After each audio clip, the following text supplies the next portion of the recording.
ஆச்சி மசாலா. எந்த சமையலும் ருசி தேடும் ரகசியம். 20 ரூபாய்.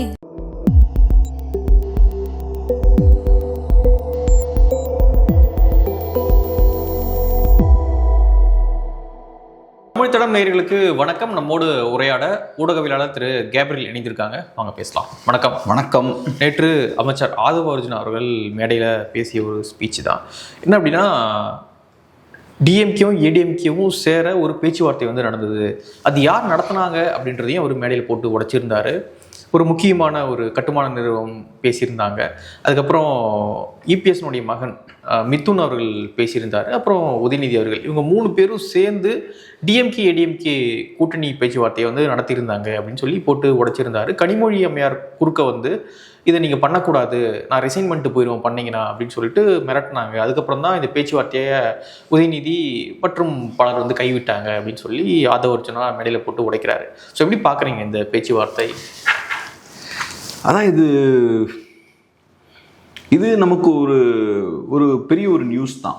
எம்ஏ பேபி அவர்கள் ஃபஸ்ட்டு பேசுகிறாரு, அதுக்கப்புறம் டி ராஜா அவர்களும் இதை பேசுகிறாரு. அப்போவே இது பெரிய ஒரு நியூஸாக மாறிச்சு. ஏன் இந்த டீட்டெயில்ஸ்குள்ளெல்லாம் ஆதவ அர்ஜுனா போனார் அப்படின்றது முக்கியமான கேள்வி. இப்போ பொலிட்டிக்கலாக நீங்கள் இதை ஹேண்டில் பண்ணலாம். பொலிட்டிக்கலாக நீங்கள் ஹேண்டில் பண்ணுறீங்கன்னா உங்ககிட்ட ப்ரூஃப் இருக்குது. எம்ஏ பேபி ஏற்கனவே சொல்லியிருக்காரு, அதே மாதிரி சிவி சண்முகம் அவர்களும் சொல்லியிருக்காரு. அந்த வகையில் நீங்கள் பொலிட்டிக்கலாக இதை ஹேண்டில் பண்ணலாம். இங்கே பாருங்கள், இந்த 2 திராவிட கட்சிகள்கிட்டையும் எந்த ஒரு கொள்கை கோட்பாடும் இல்லை. 2 பேரும் கொள்கை கோட்பாடெல்லாம் ஓரமாக தூக்கி போட்டுட்டு எங்களை வரவிடாமல் தடுக்கிறதுக்கு கை கோர்க்கிறதுக்கும் ரெடி ஆகிட்டாங்கன்னு நீங்கள் அதை பொலிட்டிக்கலாக ஹேண்டில் பண்ணலாம். அது பர்ஃபெக்ட். அதை நீங்கள் பண்ணீங்கன்னா எனக்கு புரிஞ்சுக்கவும் முடியுது. ஏன்னா ஒரு புது கட்சியாக வந்திருக்கீங்க, உங்களுக்கு நிறைய பிரச்சனைகள் கொடுக்குறாங்க, உங்களை வரவிடக்கூடாதுன்னு முயற்சி பண்ணுறாங்கன்றத மக்கள்கிட்ட நீங்கள் கொண்டு போய் சேர்க்கணும். அது ஒரு நல்ல ஒரு விஷயம் நீங்கள் செய்யணும்.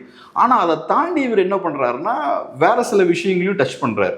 உதாரணமாக ஒரு கட்டுமான நிறுவனத்தோட பெயரை சொல்கிறார். ஆமாம், பேரை அங்கே குறிப்பிடுறாரு. மிதுன் அவர்களோட பெயரை குறிப்பிடுறாரு. கனிமொழி அவர்களோட பெயரையும் குறிப்பிடுறாரு. உதயநிதி. ஆமாம், உதயநிதி பெயரையும் குறிப்பிடுறாரு. ஸோ இதில் கிளியராக நம்ம பார்த்தோம்னா ஹீரோ கனிமொழி அவர்கள், வில்லன் மிதுன் அவர்களும் உதயநிதி அவர்களும். இது கரெக்டாக நீங்கள் அரசியல் பண்ணுறீங்க அப்படின்றது தெரியுது. நீங்கள் அரசியல் பண்ணுறதுல தப்பு இல்லை. ஆனால் நீங்கள் இப்போ ஒரு மினிஸ்டர், அப்படி இருக்கும்போது உங்களால் ஃபேக்சுவல் எவிடன்ஸை ப்ரொடியூஸ் பண்ண முடியணும். நீங்கள் சாதாரணமான ஒரு பேச்சாளராகவோ யாரோவாவோ இருந்தால் நீங்கள் உங்களுக்கு பிடிச்ச குற்றச்சாட்டுகள் வைக்கலாம். ஆனால் இப்போ நீங்கள் பெயர்களை குறிப்பிட்டு இதெல்லாம் நடந்ததுன்னா நீங்கள் சொல்கிறீங்கன்னா உங்களுக்கு ஃபேக்சுவல் எவிடன்ஸ் வேணும். கனிமொழி அவர்கள் இந்த மாதிரி கோவப்பட்டு போயிட்டாங்க அப்படின்னா அதுக்கு நீங்கள் ப்ரூஃப் ப்ரொடியூஸ் பண்ணுவீங்க. அது எதுவும் இல்லாமல் நீங்கள் ரேண்டமாக ஒரு குற்றச்சாட்டை வைக்கிறீங்க. அதுக்குள்ளேயும் ஒரு டிசைன் இருக்குன்னு பார்க்குறேன். ஏன்னா நீங்கள் பொலிட்டிக்கலாக நீங்கள் விமர்சிக்கணும்னா திமுக அதிமுக கைகோர்க்க முயன்றார்கள் அப்படின்றதோட நிப்பாட்டிக்கலாம். அது பொலிட்டிக்கல் அட்டாக். நீங்கள் அதை தாண்டி உள்ள டீட்டெயில்ஸ்குள்ளே போறீங்க. மிதுன் அவர்களை ஏன் உள்ள கொண்டு வரீங்க? சிவி சண்முகம் அவர்கள் கிளியர் கட்டா சொல்றாரு அதிமுகல ஃபேமிலி பொலிட்டிக்ஸ் இருக்குன்னு. உங்களுக்கு இப்ப இபிஎஸ் எதிரி. ஏன்னா ஒரு ஃபேக்ஷனை ஈர்க்க முயற்சி பண்ணிட்டு இருக்கீங்க, அதை தடுக்கிறது இபிஎஸ். ஸோ அந்த டைம்ல நீங்க என்ன பண்றீங்க? மிதுன் அவர்களை வெளியே கொண்டு வரீங்க. அப்ப சிவி சண்முகம் அவர்கள் முன்வைத்த குற்றச்சாட்டுக்கு நீங்க வலு சேர்க்கிறீங்க. ஆமா, பேக்டோர்ல மிதுன் அவர்கள் பேச்சுவார்த்தை நடத்தினார், அது நமக்கு உண்மையானு தெரியாது, ஆதவ் சொல்றார். ஆனா உங்களோட எய்ம் என்னன்னா அங்க இபிஎஸ் அவர்களுக்கு ஒரு கேட்டை போடுறீங்க. அப்புறம் அப்கோர்ஸ் திமுகவுக்கு நீங்க பிரச்சனையை ஏற்படுத்துறீங்க. ஏன்னா திமுக டைரக்டா உங்களோட எதிரி, அது எனக்கு புரிஞ்சுக்க முடியுது. ஸோ அவங்களுக்கும் பிரச்சனையை ஏற்படுத்துறீங்க. அப்புறம் எப்பவுமே நான் பார்த்த ஒரு விஷயம் என்னன்னா, திமுகவை பயங்கரமா எதிர்க்கிறவங்க நிறைய பேர் கனிமொழி அவர்களை அவங்க சிறந்த லீடர்ம்பாங்க. ஓகே, அது என்ன லாஜிக் நினைக்கிறீங்க? நிறைய பேர் நான் பார்த்துருக்கேன், யூடியூபர்ஸா இருக்கலாம், திமுகவை கடுமையா எதிர்க்கிறவங்க திமுகவை எதிர்ப்பாங்க. ஆனால் கனிமொழி அவர்கள் ஒரு சிறந்த லீடர், பெர்ஃபெக்டான ஆள், அவங்கள பாராட்டுவாங்க. ஏன்னு நினைக்கிறீங்க? ஒரு சிண்டு முடிகிற வேலை தான், ஒரு பிரச்சனையை ஏற்படுத்தலாம். ஸோ அவங்க பார்க்குறாங்க திமுகவுக்குள்ள அவங்க கனிமொழி அவர்களை ஒரு அவங்களுக்கான ஒரு பார்ட்னராக பார்க்குறாங்களா என்னன்னு தெரில. பட் எனிவே அந்த ஒரு விஷயமும் இங்கே பார்க்க முடியுது. ஸோ ஆதவ அர்ஜுனா அவர்கள் இதை நெக்ஸ்ட் ஸ்டேஜுக்கு கொண்டு போகிறார். எம்ஏ பேபி அவர்கள் வெளிப்படுத்தின அந்த விஷயத்தை நெக்ஸ்ட் ஸ்டேஜுக்கு கொண்டு போகிறாரு. தாவேக்காவோட அரசியல் தேவைகளுக்கு அதை யூஸ் பண்ணுறாங்க. அங்கதான் இங்க சிக்கல் வருது. குறிப்பா இது நடந்திருக்காது அப்படின்னு சொல்றீங்களா? இல்ல, எனக்கு தெரியல, நீங்க எவிடன்ஸ் ப்ரொடியூஸ் பண்ணல. நீங்க சொல்றீங்க கனிமொழி அவர்கள் கோவப்பட்டாங்கன்னு சொல்றீங்க, அதுதான் இந்த பேச்சுவார்த்தையை கெடுத்தாங்க அப்படின்னு சொல்லி. ஆமா. ஸோ அதுக்கான எவிடன்ஸ் இல்லை. ஸோ உங்களோட பேசிக்கான குற்றச்சாட்டு என்னன்னா, எம்ஏ பேபி சொன்ன மாதிரி அதிமுகவும் திமுகவும் கைகோர்க்க முயற்சி பண்றாங்கன்றது பேசிக் குற்றச்சாட்டு, அது பொலிட்டிக்கல் குற்றச்சாட்டு. அதுக்குள்ள நீங்க டீட்டெயில்ஸ்குள்ள போறீங்க. இதை நடத்த முயன்றது யாருன்னு சொல்றீங்க, அதை தடுக்க முயன்றது யாருன்னு டீட்டெயிலுக்குள்ள போறீங்க. அதை நடத்த முயன்றவர்கள் மோசமானவர்கள்னு நீங்க ப்ரொஜெக்ட் பண்றீங்க. அட்லீஸ்ட் அப்படிதான் ப்ரொஜெக்ட் ஆகும் நீங்க இந்த டேட்டாஸ்லாம் முன்வைக்கும் போது. அப்புறம் தடுக்க முயன்றவங்க ஒரு ஹீரோவா பார்க்கப்படுவாங்க. ஓகே, அவங்க ஓரளவுக்கு பிரின்சிபிளா இருக்காங்கன்னு பார்க்கப்படுவாங்க. இதெல்லாம் நீங்க முன்வைக்கிறீங்கன்னா டேட்டா எங்க இருக்கு, அதுக்கான ஃபேக்சுவல் எவிடன்ஸ் எங்க இருக்கு, அதுக்கு அதை அவர் ப்ரொடியூஸ் பண்ணல. ஸோ அதனால ஒன்று அவர் எவிடன்ஸ் ப்ரொடியூஸ் பண்ணல. அப்படி இருக்கும்போது அவர் இதை சொல்றதால பொலிட்டிக்கலா என்னென்ன தாக்கத்தை ஏற்படுத்தும்னு நான் பார்க்குறேன். பொலிட்டிக்கலா இபிஎஸ் அவர்களுக்கு சிக்கல் ஏற்படுத்தும். ஏன்னா சிவி சண்முகம் அவர்கள் பப்ளிக்கா ஃபேமிலி பாலிடிக்ஸ் அதிமுகவில் இருக்கு, இபிஎஸ் கொண்டு வராருன்றாங்க. அப்ப அதுக்கு நீங்க வலு சேர்க்கும் விதமா மிதுன் அவர்களோட அந்த விஷயத்த பேசுறீங்க. அவரு பண்ணாரு நீங்க சொல்றீங்க, உண்மையான எனக்கு தெரியல. அதுக்கப்புறம் உதயநிதி அவர்கள் இப்ப எதிர்கட்சியோட தலைவர். ஸோ அந்த வகையில அவரு தவறான ஒரு கொள்கைக்கு புறம்பான ஒரு செயல்ல ஈடுபட்டார் அப்படின்னு நீங்க எதிர்கட்சி தலைவரை பலவீனப்படுத்துறீங்க. அது உண்மையான எனக்கு தெரியல. நீங்க தான் ஃபேக்சுவல் எவிடன்ஸை ப்ரொடியூஸ் பண்ணும். மூணாவது, இந்த இடத்துல கனிமொழி அவர்கள் தான் கரெக்டா செயல்பட்டாங்கன்னு சொல்றீங்க. அப்படி செயல்பட்டு இருந்தாங்கன்னா ரொம்ப நல்லது. அஃப்கோர்ஸ் அது கரெக்டான விஷயம். ஆனா அது கரெக்டான்றதும் அது உண்மையான்றதும் அதுக்கான எவிடன்ஸையும் நீங்க தான் ப்ரொடியூஸ் பண்ணும். அது இங்க இல்லை. ஆனால் பொலிட்டிக்கலாக நீங்கள் இதை ஹேண்டில் பண்ணியிருந்தீங்கன்னா ஒரு பிரச்சனையுமே கிடையாது. பொலிட்டிக்ஸோட நீங்கள் நிப்பாட்டல, அதுக்குள்ளே நீங்கள் டீட்டெயில்ஸ்குள்ளே போகிறீங்க. யார் யார் எதை பண்ணாங்கன்னு நீங்கள் சொல்கிறீங்க. அங்கே வரும்போது நம்ம எவிடன்ஸ் கேட்குறோம், அது அவர்கிட்ட இல்லை. பட் அவர் சில காய்களையும் மேபி நகர்த்த முயற்சி பண்ணலாம். ஓகே, அங்கே ஒரு அரசியல் நடந்திருக்கு அப்படின்னா அதை வச்சு இவர் வேற ஒரு அரசியலை நகர்த்துறாரு. எக்ஸாக்ட்லி. அரசியல்வாதிகள் கண்டிப்பாக அரசியல் செய்து தான் ஆகணும், அதை பண்ணுறாங்க. பட் நம்மளும் என்ன நடக்குதுன்றதை புரிஞ்சுக்கவும் முயற்சி பண்ணணும்ல. ஓகே, அடுத்ததாக இந்த சனாதனம் பற்றியான பேச்சும் திரும்ப பேசும் பொருளாக மாறி இருக்கு. சட்டமன்றத்துக்குள்ள சனாதனத்தை ஒழிப்போம் அப்படின்னு உதயநிதி எதிர்க்கட்சி தலைவர் அவர்கள் பேசியிருக்காரு. டிவிகே நபர்களும் சிலர் அதை பேசுறாங்க. குறிப்பாக முஸ்தபா அவர்களும் அதை பேசியிருந்தாரு. நிறைய பேர் அதை பேசியிருக்காங்க. ஆதவர்ஜுனா பேசினதை நான் கேட்டேன். முஸ்தபா அவர்கள் என்ன பேசினார், ஏன்னைக்கு பேசியிருந்தார் ஆதவர்ஜுனா அவர்கள்? முஸ்தபா அவர்களுமே வந்து நாங்களும் தான் சனாதனத்தை ஒழிப்போம் அப்படின்னு சொல்லி அவரும் தான் பேசியிருந்தாரு. ஸோ டிஎம்கே டிவிகே உடைய குரல் ரெண்டுமே கிட்டத்தட்ட இதில் சிமிலராக தான் இருக்கு. எதிர்வினை ஆற்றியிருந்தாங்க பிஜேபி, குறிப்பாக அண்ணாமலை அவர்கள் அதை போட்டிருந்தாரு. ஸோ எப்படி பார்க்குறீங்க இந்த சனாதனம் தொடர்பான விஷயம் திரும்ப பேசும் பொருளாகிறத எப்படி பார்க்குறீங்க? ஒன்று, சனாதனத்தை திரும்பவும் கையில் எடுக்க வேண்டிய தேவை திமுகவுக்கு ஏன் ஏற்பட்டது அப்படின்றத பார்க்கணும். ரெண்டாவது, தாவேக்காரங்க ஏன் அதை செய்கிறாங்க அப்படின்றத நம்ம பார்க்கணும். முதல்ல திமுகவுக்கு அதை கையில் எடுக்க வேண்டிய தேவை ஏன் ஏற்பட்டிருக்குன்னா, திமுகனால தாவேக்காவை அதிமுக மாதிரி ஈஸியாக டீல் பண்ண முடியாது. அதிமுகவை ரொம்ப ஈஸியாக லெஃப்ட் ஹேண்டில் திமுக டீல் பண்ணிட்டு போயிட்டாங்க இந்த லாஸ்ட் ஒரு 5 இயர்ஸாக. அதிமுக ஒன்றுமே கிடையாதுங்க, பாஜகவோட கட்டுப்பாட்டுக்கு கீழே தான் அதிமுக இருக்காங்க. நாங்கள் பாஜகவை எதிர்க்கிறோம், இவங்க பாஜகவோட அடிமையாக செயல்படுறாங்க. நான் அந்த வார்த்தையை அவங்க யூஸ் பண்ணுறாங்க சில நேரங்களில், பாஜகவோட அடிமையாக செயல்படுறாங்க அப்படி இப்படி ரொம்ப காட்டமான வார்த்தைகள் யூஸ் பண்ணுறாங்க. அதுக்கேற்ற மாதிரி அவங்களும் பாஜகவோட அலைன்ஸில் தான் இருந்தாங்க. ஸோ பாஜக நமக்கு தெரியும் தமிழ்நாட்டில் இது வரைக்கும் ஜெயித்த கூட்டணியில் இருந்ததே கிடையாது அசம்பிளி எலெக்ஷன்ஸை பொறுத்த அளவில். ஸோ அப்போ இந்த எலெக்ஷன்லையும் பார்த்தீங்கன்னா 27 சீட்ஸில் கண்டெஸ்ட் பண்ணி ஒரு சீட் ஜெயிக்கிறாங்க. பாஜக சின்னத்தில் போட்டிட்டவங்கன்னா அரௌண்ட் ஒரு 30+ இருந்திருப்பாங்க, 35 இருந்திருப்பாங்க, 35 கிட்ட இருந்திருப்பாங்க. ஸோ 35 சீட்ஸில் பாஜக சின்னத்தில் கண்டெஸ்ட் பண்ணி ஒரு சீட் தான் ஜெயிக்கிறாங்க. ஸோ இங்கே சிக்கல் இருக்கு பாஜகவுக்கு. ஸோ அப்படி இருக்கும்போது பாஜகவுக்கும் அதிமுகவுக்கும் தொடர்பு இருக்கு. ஆனால் நாங்கள் பாஜகவை எதிர்க்கணுன்ற இமேஜை திமுக இந்த 10 இயர்ஸ் ரொம்ப கம்ஃபர்டபுளாக நிறுவிட்டாங்க. ஆனால் இப்போ அதிமுக இருந்த இடத்துல தாவேக்கா வந்து உட்கார்ந்துருக்காங்க. தாவேக்கா என்ன பண்ணுறாங்க, அதிமுக செஞ்ச அந்த தவறை பண்ணல. பாஜகவுக்கும் எங்களுக்கும் சம்பந்தம் கிடையாது, நாங்கள் பாஜகவை எதிர்க்கக்கூடியவர்கள். ஸோ பாஜக கிட்ட ஒரு டிஸ்டன்ஸ் மெயின்டைன் பண்ணுறாங்க. அப்போ நீங்கள் அதிமுகவை டீல் பண்ண மாதிரி ஈஸியாக தாவேக்காவை டீல் பண்ண முடியாது.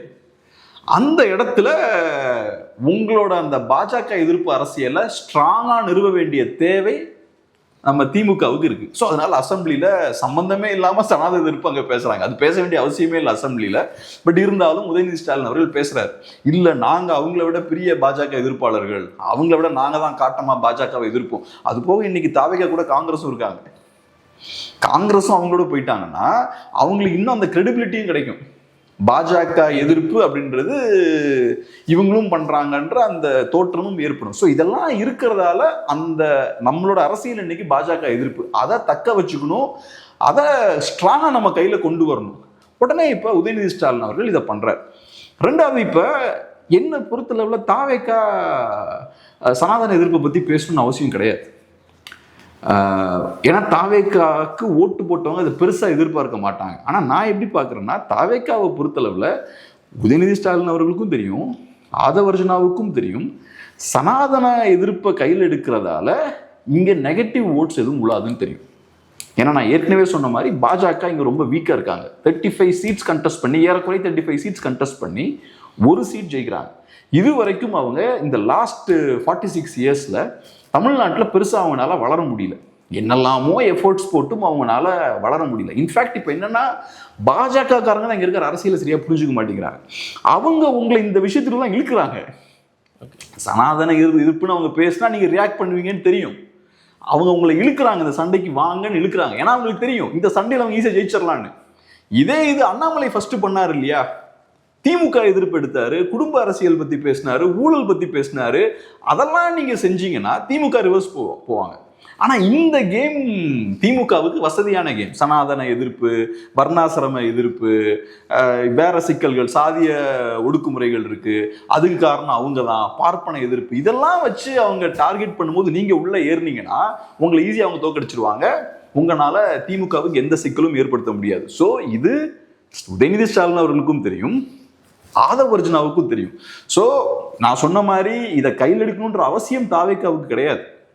ஆனா இதை கையில் எடுக்கிறதால பெருசா ஒன்றும் நஷ்டமும் வராது, அதுவும் தாவேக்காவுக்கு தெரியும். குறிப்பா மதுரை எம்எல்ஏ பேர் என்ன, முஸ்தபா அவர்களுக்கு தெரியுமான்னு தெரியாது. டெஃபினட்டா ஆதவர்ஜனாவுக்கு தெரியும். முஸ்தபா அவர்கள் கொஞ்சம் கேஷுவலா நிறைய நேரங்களில் பேசுற மாதிரி இருக்கு. ஆதவர்ஜனா அவர்கள் இதெல்லாம் தெரிஞ்ச ஆள் தான். அவர் நிறைய ரிசர்ச் எல்லாம் பண்றதுனால இது கண்டிப்பா தெரியும். இதை நம்ம கையில எடுக்கிறதால நமக்கு எந்த பிரச்சனையும் இல்லைன்னு தெரிஞ்சுதான் அவர் கான்ஃபிடென்ட்டா கையில் எடுக்கிறார். ஆனா குறிப்பா அவர் பேசும்போது அவர் அமைச்சரும் கூட, அதுக்கு பெரிய வெயிட்டேஜ் இருக்கு. பிளஸ் விஜய் அவரோட க்ளோஸா இருக்கக்கூடிய ஒரு இண்டிவிஜுவலும் கூட. அப்ப அவர் தெரிஞ்சுதான் கையில் எடுக்கிறார்.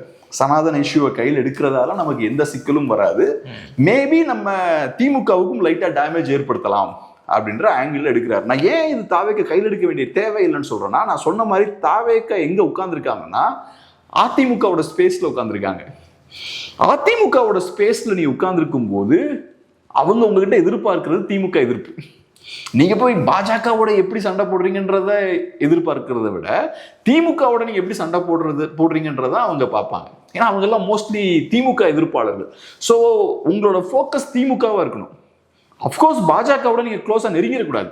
ஜெயலலிதா அவர்கள் அதுதான் பண்ணாங்க. திமுக எதிர்ப்பை ஸ்ட்ராங்கா வச்சாங்க, பாஜகவை கண்ட்ரோல்ல வச்சிருந்தாங்க, பாஜகவோட ரொம்ப நெருங்கல. பாஜக கண்ட்ரோல்ல நான் இருக்கேன்ற தோற்றத்தை என்னைக்கும் அவங்க ஏற்படுத்தினதே கிடையாது. பாஜக என் கண்ட்ரோல் கீழே இருக்காங்க, நான் சொல்றதை அவங்க கேட்பாங்க, தேவையில்லைன்னா தூக்கி போட்டுருவேன் பாஜக. அந்த இடத்துல ஜெயலலிதா அவர்கள் இருந்தாங்க. இபிஎஸ் அங்கதான் கோட்டை விட்டார். இபிஎஸ் அவர்கள் அவரை பாஜக கண்ட்ரோல் பண்ற மாதிரியான ஒரு இமேஜ் கிரியேட் ஆகிறத அனுமதித்தார்.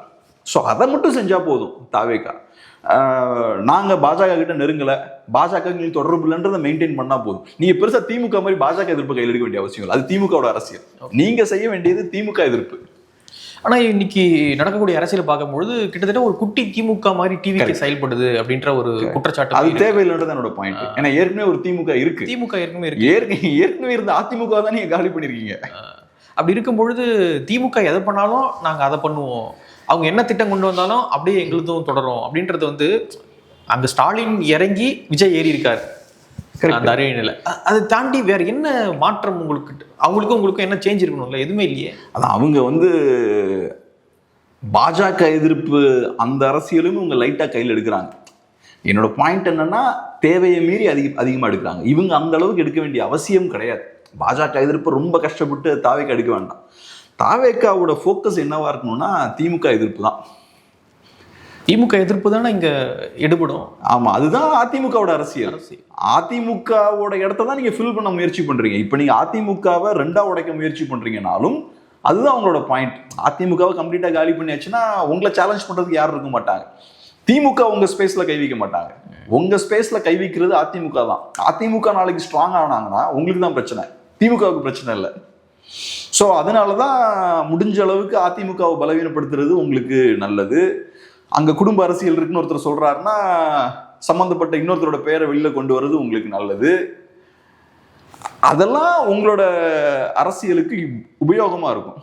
ஆனா நீங்க போய் பாஜகவோட பெருசா ஃபைட் பண்ண வேண்டிய தேவை இல்லை. சண்டை போட்டாங்கன்னா நல்லது. இவங்க இப்ப எனக்கு என்ன பொறுத்தளவுல திமுகவும் சண்டை போட போறது கிடையாது, தாவேக்காவும் சண்டை போட போறது கிடையாது. தாவேக்கா ஒரு மூமெண்ட்டும் கிடையாது. அப்படி போய் சென்ட்ரல் கவர்மெண்டோடலாம் மோதினாலும் அவங்களுக்கு அதை ஃபேஸ் பண்ற ஸ்ட்ரென்த் எல்லாம் கிடையாது. ஏன்னா தாவேக்கா ஒன் மேன் ஆர்மி தான். திமுக வாச்சு ஏதோ இடிச்சாங்க, அந்த அளவுக்கு கூட இவங்களால கொஞ்சம் ஃபைட் பண்ண முடியாது. ஒன்றும் இல்லை. இப்போ ஒரு பெரிய ஒரு பிரச்சனை வருதுன்னு வச்சுப்போம், டீலிமிட்டேஷன் எடுத்து பிரச்சனை பண்றாங்கன்னு வச்சுப்போம். திமுகவில் ஒரு 100 பேர் அதை பத்தி நல்லா தெளிவா பேசுறதுக்கு ஒரு 100 பேர் இருப்பாங்க. தாவேக்கால எத்தனை பேர் இருப்பாங்க? விஜயால பேச முடியாது, சிஎம்ஆல பேச முடியுமான்றதும் ஒரு பெரிய கேள்விக்குறிதான். ஸோ அப்படி இருக்கும்போது தாவேக்காவுக்கு இந்த சிக்கல்கள்லாம் இருக்கு. இப்ப நான் சொல்றது என்னன்னா, அந்த சிக்கல்கள்லாம் விட்டுருங்க. நிஜமாவே பாஜகவை எதிர்ப்புன்னு வரும்போது இவங்களால 2 பேராலையும் ஒன்றும் பண்ண முடியாது. ஆனா இப்ப நீங்க ஒரு நரேட்டிவ் செட் பண்றீங்க, ஒரு தோற்றத்தை நீங்க ஏற்படுத்துறீங்க. அந்த இடத்துல திமுகவுக்கு அந்த தேவை இருக்கு. பாஜக எதிர்ப்பு அப்படின்ற அந்த அரசியலை தக்க வச்சுக்க வேண்டிய தேவை திமுகவுக்கு இருக்கு. ஆனா தாவேக்காவோட அரசியல் பாஜக எதிர்ப்பா நான் பார்க்கல. தாவேக்காவோட அரசியல் திமுக எதிர்ப்பு தான். பாஜகவோட நீங்க அஃப்கோர்ஸ் கொஞ்சம் டிஸ்டன்ஸ் மெயின்டைன் பண்ணிக்கணும். ஜெயலலிதா அம்மையார் மாதிரி பாஜகவை கொஞ்சம் ஒரு 2 அடி தள்ளி வச்சுக்கணும், அவ்வளவுதான். ஆனா நீங்க திமுகவோட அரசியலை கையில் எடுத்தீங்கன்னா அது உங்களுக்கு கரெக்டா இருக்காது. அது உங்களுக்கு தேவையில்லைன்றது என்னோடது. பட் எனிவே ஆதவர்ஜுனா அதை பண்றாரு. இதை பார்க்கும்போது எனக்கு இன்னொன்னும் தோணுது என்னன்னா, நம்ம ஒரு 2 days முன்னாடி பேசணும்னு நினைக்கிறேன். தாவேக்காவை பொறுத்தளவுல விஜய் எல்லாத்துக்கும் கொடுத்துட்டு இருக்காரு. விஜய் அப்படின்ற அந்த ஒரு மனிதனை சுத்தி ஒரு பெரிய ஒரு கட்சி இயங்கிட்டு இருக்கு. தாவேக்கா விஜய் அவர்கள் இல்லைன்னா தாவேக்கா ஒண்ணுமே இல்லை. ஸோ விஜய் அவர்கள் என்ன பண்றாரு, நிறைய பேரை மினிஸ்டர் ஆக்கியிருக்காரு, நிறைய பேரை எம்எல்ஏ ஆக்கியிருக்காரு, நிறைய பேர் அரசியலுக்குள்ள கொண்டு வந்து அவங்களுக்குலாம் அரசியல் ரீதியா ஒரு அடையாளத்தை நிறைய பேருக்கு கொடுத்துருக்காரு விஜய் அவர்கள். இது எல்லாமே விஜய் அவர்கள் இவங்களுக்கு பண்றாரு. ஆனா அவங்களால விஜய்க்கு ஒரு பிரச்சனையும் கிடையாது. அஃப்கோர்ஸ் ஓட் போட்டு பவர் கொண்டு வந்துட்டாங்க, அது மக்களோட இதை நான் குறைத்து மதிப்பிடல. ஆனா இப்ப விஜயால நிறைய பேருக்கு அதிகாரம் கிடைச்சிருக்கு பாருங்க, அவங்களால விஜய்க்கு பெரிய யூஸ் கிடையாது. ஆனா நிறைய பிரச்சனை வரும். இவங்க இப்ப எல்லாரும் பார்த்தா நிறைய பேசிக்கிட்டே இருக்காங்க, டிவியில போய் பேட்டி கொடுக்குறது, அதை பண்றது இதை பண்றது. இவங்க ஏதாவது பேசினாங்கன்னா நிறைய பிரச்சனைகளும் வருது. இப்போ நான் எக்ஸாக்டாக பேரை சொல்லிலாம் மென்ஷன் பண்ண விரும்பல, பட் நிறைய பேரோட பேட்டிலாம் நான் பார்க்குறேன். அவங்க பேசுகிற விஷயங்கள்லாம் பார்த்தோம்னா தாவேக்காவுக்கு டேமேஜ் ஏற்படுத்தக்கூடிய விஷயங்கள் நிறைய பேர் பேசுகிறாங்க. ஸோ இது ஏதோ ஒரு பாயிண்ட்ல சிக்கலை ஏற்படுத்தும். தாவேக்காவோட நான் சொன்ன மாதிரி தாவேக்கா ஆக்குப்பை பண்ணுற ஸ்பேஸ் அதிமுகவோட ஸ்பேஸு. அப்போ அதிமுக மாதிரியான அந்த ஸ்டைலில் இருக்கக்கூடிய ஒரு கட்சியாக தான் தாவேக்காவில் இருக்க முடியும்.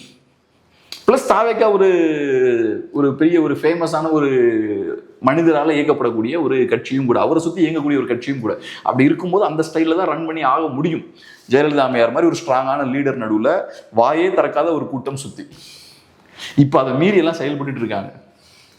இப்போ திடீர்னு பார்த்தா ஒரு மினிஸ்டர் இன்னொரு சைடில் பேசுகிறாங்க, இன்னொரு மினிஸ்டர் அந்த சைடில் பேசுகிறாங்க, டக்குன்னு சனாதனத்தை உள்ளே கொண்டு வந்து ஒரு ஃபைட்டை ஏற்படுத்துகிறாங்க. இப்போ அது நார்த் இந்தியாவில் பெரிய ஒரு பேசு பொருளாக இருக்குது. தமிழ்நாட்டில் அது அரசியல் ரீதியாக உங்களுக்கு பிரச்சனை ஏற்படுத்தலைனாலும் நார்த் இந்தியாவில் உங்களுக்கு எதிரான ஒரு மூடு அது கிரியேட் பண்ணுது. உங்களுக்கு பிஜேபியோட சப்போர்ட் தேவை. ஏன்னா நாளைக்கு ஃபண்ட்ஸ் எல்லாம் வேணா நீ அங்கே போய் தான் நிற்கணும்.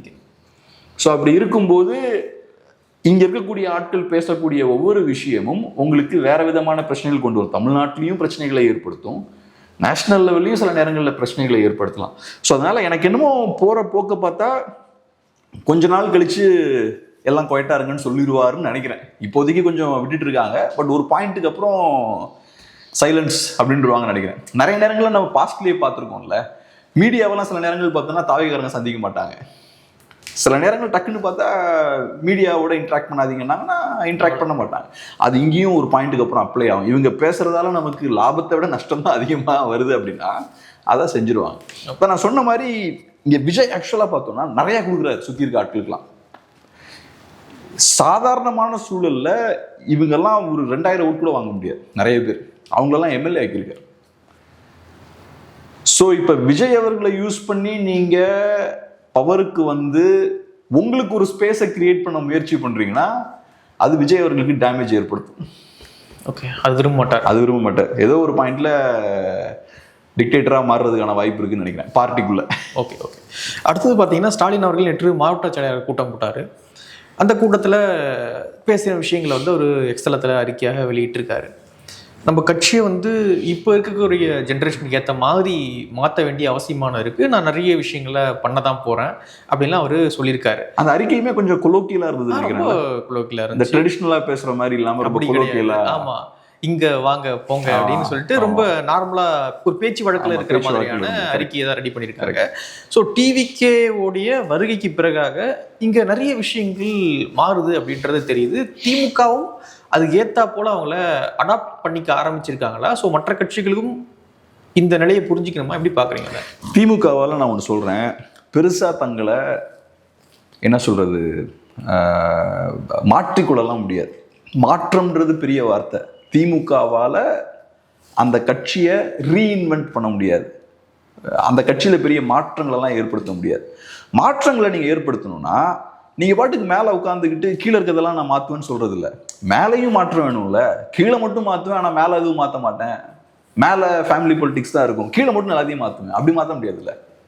இப்போ உங்களுக்கு வசதியான மாற்றங்கள் மட்டும்தான் அனுமதிப்பீங்க, உங்களை பாதிக்கக்கூடிய மாற்றத்தை ஏற்றுக்க மாட்டீங்க. திமுக ஏன் நீங்கள் பெரிய மாற்றங்கள்லாம் பண்ண முடியாதுன்னு சொல்கிறேன்னா, இங்கே ஃபேமிலி பொலிட்டிக்ஸ் வந்து புறையோரிப்பே இருக்குது. எல்லா இடத்துலையும் ஃபேமிலி பொலிட்டிக்ஸ் இருக்குது. நான் சொல்கிறது டாப்பில் மட்டும் இல்லை, கீழே வரைக்கும் ஃபேமிலி பொலிட்டிக்ஸ் இருக்கும். நம்ம கொஞ்ச நாள் முன்னாடி ஒரு கவுன்சிலர் பற்றி நம்ம பேசணும். அவரோட பேரன் காரை விட்டு அடிக்கிறான், ஒரு பையனை ஏற்றுறான். அது ஒரு ஃபேமிலி பொலிட்டிக்ஸோட எக்ஸ்டென்ஷன் தான். அந்த பையனுக்கு அவ்வளோ பெரிய பவர் அங்கே இருக்குது, சின்ன பையனுக்கு. ஸோ அப்படி இருக்கும்போது திமுகவில் எல்லா இடத்துலையுமே ஃபேமிலி பொலிட்டிக்ஸ் இருக்குது. இது எப்படி மாற்ற போகிறீங்க? நீங்கள் அங்கே கை வச்சிங்கன்னா உங்ககிட்டையும் கேட்பாங்க, நீங்கள் அப்படின்னு கேட்பாங்க, கண்டிப்பாக கேட்பாங்க. ஸோ நீங்கள் கீழே ஃபேமிலி பொலிட்டிக்ஸ் அலோவ் பண்ணுறதுக்கான காரணமே என்னன்னா அவங்க உங்களை கேட்கக்கூடாதுன்றதுக்காக தான். ஸோ அப்போ நீங்கள் ஃபேமிலி பொலிட்டிக்ஸை மாற்ற முடியாது. அதை தவிர வேற என்ன மாற்றுவீங்க? ஃபேமிலி பொலிட்டிக்ஸ் வந்துருச்சுனாலே பெஸ்ட் லீடர்ஸ்லாம் வரமாட்டாங்க. இளைய ரத்தம் அப்படின்றாரு, புதிய ரத்தம்லாம் கொண்டு வர போகிறோம். இப்போ இருக்கிற பழைய ஆட்கள்லாம் தூக்கி போட்டு புதிய ரத்தம் நீங்கள் கொண்டு வர்றது விஷயம் கிடையாது. குவாலிஃபைடான ஆட்களை கொண்டு வரணும், அதான் விஷயம். ஒரு கட்சியோட தலைமையில் இருக்காங்க, இல்லாட்டி ஒரு பொறுப்பில் ஒருத்தர் உட்கார வைக்கிறீங்கன்னா அவர் புதிய ரத்தமாக இருக்கலாம், பழைய ரத்தமாக இருக்கலாம், அது பிரச்சனை கிடையாது. கரெக்டான ஆளாக இருக்கணும். கரெக்டான ஆளாக இருக்கக்கூடிய ஒருத்தர் ஃபேமிலி பொலிட்டிக்ஸ் வழியாக வரமாட்டார். ஃபேமிலி பொலிட்டிக்ஸ் என்றைக்குமே பெஸ்ட் லீடர்ஸை ப்ரொடியூஸ் பண்ணாது. பெஸ்ட் லீடர்ஸ் வேணும்னா சொசைட்டிலிருந்து இவால்வ் ஆகி அவங்க வரணும். மேபி வரலாம் 1-2 பிடிஆர் மாதிரி, 100ல் 1-2 வரலாம். பிடிஆருமே விஷயம் தெரிஞ்சவர், அவர் லீடரானு கேட்டிங்கன்னா எனக்கு தெரியல. பிடிஆர் அவர்கள் விஷயம் தெரிஞ்சவர், எக்கனாமிக்ஸ் நல்லா பேசுவார், அவருக்கு நிர்வாகம்லாம் நல்லா தெரியும்னு வச்சுப்போம். ஆனால் நீங்கள் ஓட்டு கேட்குற இடத்துல அவர் கரெக்டாக ஃபிட் ஆகிறாரான்னு எனக்கு தெரில. ஓட்டு கேட்குறது வேற கதை இல்லை. ஓட்டு கேட்குறது, எலெக்ஷன் கேம்பெயினை மேனேஜ் பண்ணுறது, அதெல்லாம் டிஃப்ரெண்ட்டான கேம். அது அங்கே செந்தில் பாலாஜி ஸ்கோர் பண்ணுவார் அந்த இடத்துல. பிடிஆர் தோத்துட்டார். ஆமாம், பிடிஆர் தோத்துட்டார், அதான் சொல்ல வரேன். ஸோ அவருக்கு இவ்வளோ பாசிட்டிவான ஒரு நேம் இருக்குது. அதெல்லாம் இருந்தாலும் மைக்ரோ லெவலில் கீழே இறங்கி ஓட்ஸ் எல்லாம் மேனேஜ் பண்ணுறது சாதாரண விஷயமே கிடையாது. அவங்க அந்த இடத்துல வேலை பார்க்கக்கூடிய கட்சி தொண்டர்களும் சரி, மக்களும் சரி, அவங்க பேசுகிற மொழியே டிஃப்ரெண்ட்டாக இருக்கும். அவங்களோட நீங்கள் இன்ட்ராக்ட் பண்ணுறதும், அப்போ நீங்களும் அவங்கள ஒருத்தராக இருக்கணும். அந்த இடத்துல வேற ஆட்கள் ஸ்கோர் பண்ணுவாங்க. வேலுமணி அவர்கள், சண்முகம் அவர்கள் அங்கே ஸ்கோர் பண்ணுவாங்க. அவங்க பேசக்கூடிய பாலிசி சார்ந்த விஷயங்கள்லாம் ரொம்ப தட்டையாக இருக்கலாம், ஆனால் அங்கே அவங்க ஸ்கோர் பண்ணுவாங்க. ஸோ இப்போ நமக்கு வேண்டியது என்னென்னா, இப்போ என்னை பொறுத்தளவில் இந்த காசு கொடுக்குறது இதெல்லாம் நம்ம ஜஸ்டிஃபை பண்ணல. ஆனால் நமக்கு ஒரு கட்சி திருப்பி தன்னை ரீஇன்வென்ட் பண்ணிக்கணும்னா அதுக்கு நல்ல லீடர்ஷிப் முதல்ல வேணும். விஷன் இருக்கக்கூடிய லீடர்ஷிப் வேணும். லீடர்ஷிப் வேணும்னா அப்போ ஃபேமிலி பொலிட்டிக்ஸ் இருக்கக்கூடாது. ஃபேமிலி பொலிட்டிக்ஸ் இருந்ததுன்னா நல்ல குவாலிட்டியான லீடர்ஸை ப்ரொடியூஸ் பண்ணார். ஃபேமிலி பொலிட்டிக்ஸ் வந்து தகுதி இருக்கோ இல்லையோ, ஒருத்தர் ஒரு குறிப்பிட்ட குடும்பத்தில் இருக்கிறதாலேயே, அந்த குறிப்பிட்ட குடும்பத்தில் பிறந்ததாலேயே அவருக்கு வாய்ப்புகள் வழங்கப்படும். அதான் ஃபேமிலி பொலிட்டிக்ஸோட எசன்ஸ். மன்னராட்சி மாதிரி தான் அது. தகுதி இருக்கோ இல்லையோ இந்த ஃபேமிலியில் நீங்கள் பிறந்துட்டீங்கன்னா உங்களுக்கு இந்த போஸ்ட் எழுதி வச்சிரும், யூ பிகம் அ கிங். அப்போ நம்ம சொல்லும் போதே தகுதி இருக்கோ இல்லையோன்னு சொல்கிறோம். இப்போ ஒரு சொசைட்டியில் 100 பேர் இருக்காங்க, எத்தனை பேருக்கு ஒரு பெரிய லீடராக இருக்காங்க தகுதி இருக்கும்? 100ல் ஒரு 2-3 பேர் இருக்கும். 100ல் 2-3 பேருக்கு இருக்கும். நீங்க அதிகபட்சமா தான் அதை சொல்றீங்க. ஏன்னா ஒரு 1 கோடி பேர்னு பார்த்தோன்னா 2-3 பேருன்றது 2-3 லட்சம். ஸோ அவ்வளோ பேருக்கு நிறைய நேரங்களில் தகுதி இருக்காது. 100ல் 2-3 பேர்னா 2-3% நீங்க சொல்றீங்க. அந்த போஸ்ட்டுக்கு அவங்க கம்மியா தான் இருக்கும். அந்த போஸ்ட்டுக்கு ஃபிட் ஆக மாட்டாங்க. ஆமா, ஃபிட்டான ஆட்கள்லாம் ரொம்ப கம்மியா தான் இருப்பாங்க. அப்படி இருக்கும்போது ஃபேமிலி பாலிடிக்ஸ் அந்த பெஸ்ட் லீடர்ஸ் எல்லாம் ப்ரொடியூஸ் பண்ண மாட்டாங்க. நல்ல லீடர்ஸ் ப்ரொடியூஸ் ஆகணும்னா களத்துல சண்டை போட்டு ஏறி ஸ்லோவா மேல வரணும். அவன் தான் சர்வைவல் ஆஃப் த ஃபிட்டஸ்ட் தானே. மேல வரவன் பெஸ்ட் எலிமெண்டா இருக்கணும். ஃபேமிலி பாலிடிக்ஸ் வந்து பெஸ்ட் எலிமெண்ட்ஸை ப்ரொடியூஸ் பண்ணாரு. அண்ணா அப்படிதானே வந்தாரு. ஆமா, பெஸ்டா இருக்கணும்னா சண்டை போட்டு தான் வரும். ஆமா, சண்டை போட்டு தோல்விகளை எதிர்கொண்டு அடி உத வாங்கி மேல வரணும். ஃபேமிலி பாலிடிக்ஸ் வந்து ரொம்ப கம்ஃபர்டபுளா சேஃபான என்வாரன்மெண்ட்டை கிரியேட் பண்ணி கொடுக்கும். இப்போ ஷாஜகான் எடுத்துக்கிட்டீங்கன்னா அவருக்கு நிறைய பசங்க, 4 பசங்க, அதுல 2 பசங்களுக்கு தான் முக்கியமான சண்டை, அவுரங்கசீபுக்கும் தாரா ஷெக்குவுக்கும். இவர் என்ன பண்ணுவாரு, ஷாஜகான் தாரா ஷெக்குவை ப்ரொடெக்ட் பண்ணுவார். அவரு விருப்பம் வந்து தாரா ஷெக்கு தான் அடுத்த மன்னராகணுன்றது விருப்பம். அங்கே எப்படின்னா முகலாயர்களை பொறுத்தளவில் மொத பையன் தான் மன்னராகணும்லாம் சட்டம் கிடையாது.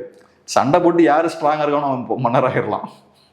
ஸோ அப்படி இருக்கும்போது ஷாஜகானுக்கு தாரா ஷெக்குவை மன்னராக்கிடணும்னு விருப்பம். அதனால டெல்லியில் அவரை பாதுகாப்பாக வச்சு ப்ரொடெக்ட் பண்ணி சேஃபாக மன்னராக்கிடலாம்னு முயற்சி பண்ணார். அவுரங்கசீப் ஷ்ரூடான ஆள்.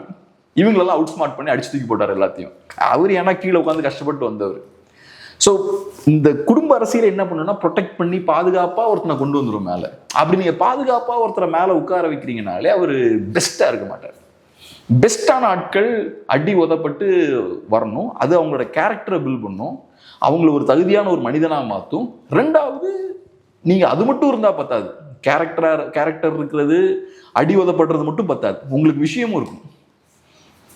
ஸோ அந்த மாதிரியான லீடர்ஸை ப்ரொடியூஸ் பண்ணணும்னா ஃபேமிலி பொலிட்டிக்ஸாக அதை ப்ரொடியூஸ் பண்ண முடியாது. ஸோ என்னோட பாயிண்ட் என்னென்னா, உங்கள் கட்சியில் ஃபேமிலி பொலிட்டிக்ஸ் இருக்கிற வரைக்கும் உங்கள் கட்சியில் எந்த விதமான சீர்திருத்தங்களையும் நீங்கள் கொண்டு வர முடியாது. உங்கள் கட்சியை எந்த வகையிலையும் பெட்டராக முடியாது உங்களால். ஸோ நீங்கள் நிஜமாவே உங்கள் கட்சியை ரீஇன்வென்ட் பண்ணணும், அதை புது ஜென்ரேஷனுக்கு ஏற்ற மாதிரி மாற்றணும்னு நினச்சிங்கன்னா முதல்ல அது மேலே நடக்கணும். நீங்க மாத்த போறேன் கீழே பார்க்க கூடாது. இங்க மாத்திரம் நீங்க உங்களை பாதிக்காத அளவுக்கு மாற்றங்களை கொண்டு வரக்கூடாது. உங்க கட்சியில் அதான் இப்ப பிரச்சனையே. ஸோ அதனால டிவிக்கு ஏற்ற போல டிஎம்கே மாறாது. இப்போ இப்போ அந்த அந்த இப்போ நடக்கக்கூடிய மாற்றங்களை உள்வாங்கணும்னா அதுக்கு ஏற்ற மாதிரி நீங்களும் ஃப்ரீயாக இருக்கணும்ல. இப்போ எல்லா இடத்துலையும் வாரிசுகள் உட்கார்ந்து ஆக்கிரமிச்சிட்டு இருக்காங்க. அப்போ புதுசாக வரவனுக்கு எங்கே இடம் இருக்குது? இன்னைக்கு நீங்கள் இந்த லாஸ்ட் 10 இயர்ஸில் எத்தனை யங்கான நல்ல பவர்ஃபுல்லான லீடர்ஸை ப்ரொடியூஸ் பண்ணியிருக்காங்க திமுக லீடர்ஸ், நல்ல ஸ்பீக்கர்ஸ் எத்தனை பேரை ப்ரொடியூஸ் பண்ணியிருக்காங்க? யாருமே கிடையாது. வெளியே இருக்கும்பொழுது அபகரிச்சுப்பாங்க, ரெடியாக இருப்பாங்க. ஆமாம், அப்படிதான் பண்ணுறீங்க. நீங்கள் ப்ரொடியூஸ் பண்ணலாம் தான் என்னோட பாயிண்ட். இப்போ ராஜீவ்காந்தியை நீங்கள் அங்கேருந்து கொண்டு வரீங்க, ஏன் உங்களால் ஒரு ராஜீவ்காந்தியை ப்ரொடியூஸ் பண்ண முடியல? அதுதான் கேள்வி. அது உங்களோட வீக்னஸ். அப்போ நீங்கள் நிஜமாவே ஒரு நல்ல லீடரை ப்ரொடியூஸ் பண்ணணும்னா அதுக்கான சிஸ்டம் உங்களுக்கு வேணும். ஒரு லீடர் பார்த்தா, ஒரு யங்ஸ்டர் உங்களை பார்க்குறான்னா அவனுக்கு நீங்கள் அப்பீலிங்காக தெரியணும். இங்கே எல்லாம் ஒரு ஸ்ட்ரக்சர் இருக்குது, எல்லாம் குடும்பங்கள் எல்லாத்தையும் கண்ட்ரோல் பண்ணிட்டு இருக்கோம். அப்போ எனக்கு பார்க்கும்போது அங்கே ஒன்றும் ஸ்பேஸே இல்லையே. இப்போ நார்மலாக ஒரு யங்ஸ்டர் பார்க்குறான்னா எனக்கு இதில் இடமே இல்லையே, நான் எங்கே போய் உட்காருவேன்? இதில் எனக்கு கொடியை பிடிச்சிக்கிட்டு கோஷம் போடுறது மட்டும்தான் ஸ்பேஸ் இருக்குது. அதிகாரத்தில் போய் உட்காரதுக்கு எனக்கு ஸ்பேஸே இல்லை. ஸோ நீங்கள் கொஞ்சம் வழி விடணும். கொஞ்சம் பேரை நீங்கள் வழிவிட வச்சிங்கன்னா உங்கள்கிட்டையும் கேட்பாங்க, அப்போ நீங்களும் வழி விடுங்கம்பாங்க மேலே. ஓகே, அதனால் இந்த கட்சியை பெருசாக நீங்கள் ரிஃபார்ம்லாம் பண்ண முடியாது. அதில் பெரிய சீர்திருத்தங்கள் கொண்டு வரதெல்லாம் சாத்தியமே கிடையாது. முதல்வர் அவர்கள் முயற்சி எடுக்கிறாருன்னா சந்தோஷம்தான். இப்போ நான் முதல்வர் அவர்களையும் குறைலாம் சொல்லலை. இப்போ நம்ம அந்த இடத்துல தான் நம்மளும் அப்படி தான் பண்ணுவோம். ஏன்னா எல்லா வாரிசுகளும் அப்படி தானே பிஹேவ் பண்ணுறாங்க. இந்தியாவில் இருக்கக்கூடிய கட்சிகள் எல்லாத்துலேயுமே வாரிசு அரசியல் இருக்குது. யாருமே கட்சிக்காக அவங்களோட அதிகாரத்தை விட்டு கொடுக்கலையே. எந்த மாநிலத்திலையும் எந்த பெரிய குடும்பமும் அதை பண்ணலையே. முடிஞ்ச அளவுக்கு அவங்க கட்சி அவங்க கண்ட்ரோலுக்கு தான் முயற்சி பண்ணுறாங்க. ஸோ அதனால இவங்களும் அதை தான் பண்ணுறாங்க. நாளைக்கு நம்ம கண்ட்ரோல் ஒரு பார்ட்டி தான், நம்மளும் அப்படி தான் பண்ணுறதுக்கான வாய்ப்புகள் தான் அதிகம். ரொம்ப கொள்கை ரீதியாக பிடிப்புள்ள ஆட்கள்னா அப்படி பண்ண மாட்டாங்க. நம்ம தலைவர்லாம் அப்படி பண்ணல. ஆனால் நார்மலான மனிதர்கள் 99% அப்படி தான் பண்ணுவாங்க. ஓகே, ஸோ அதனால் என்னோட பாயிண்ட் என்னென்னா, திமுக நீங்கள் பெருசாக ரிஃபார்ம்லாம் பண்ண முடியாது. இந்த வண்டி பழைய வண்டி, ஸ்லோவாக தான் ஓடும். இதை வச்சு தான் நீங்கள் ஓட்டி ஆகணும். பெருசாக அதை மாற்ற முடியாது. அதுக்கான ஸ்பேஸ் இல்லை. பார்க்கலாம். நிறைய விஷயங்கள் மட்டும் பகிர்ந்துக்கிட்டீங்க. நன்றி.